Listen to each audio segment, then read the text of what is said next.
پیارے بچوں، سب سے پہلے نماز کی حالتیں، ان کے نام اور کچھ کام سمجھ کر یاد کر لو، تاکہ اس کے بعد تمہیں ان حالتوں کی دعائیں سمجھنے اور یاد کرنے میں سہولیت ہو۔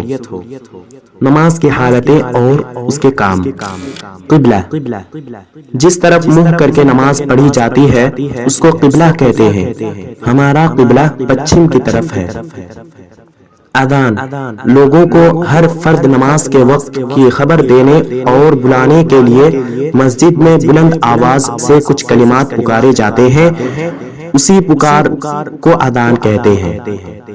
تکبیر یا اقامت، مسجد میں موجود لوگوں کو فرد نماز کے لیے جماعت کھڑی ہونے کی اطلاع دینے کے لیے پھر وہی اذان والی کلمات دوبارہ ذرا آہستہ کہے جاتے ہیں، اس کو تکبیر یا اقامت کہتے ہیں۔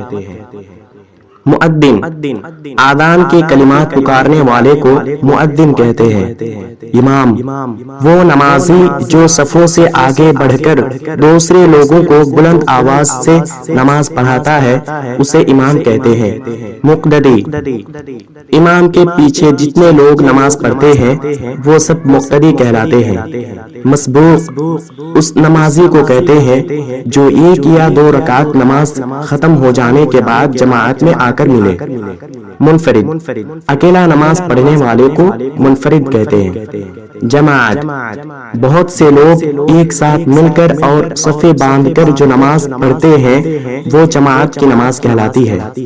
وضو، پاکی طہارت حاصل کرنے کے لیے ارادہ سے ایک خاص طریقے سے منہ، ہاتھ اور پاؤں دھونے کا نام وضو ہے۔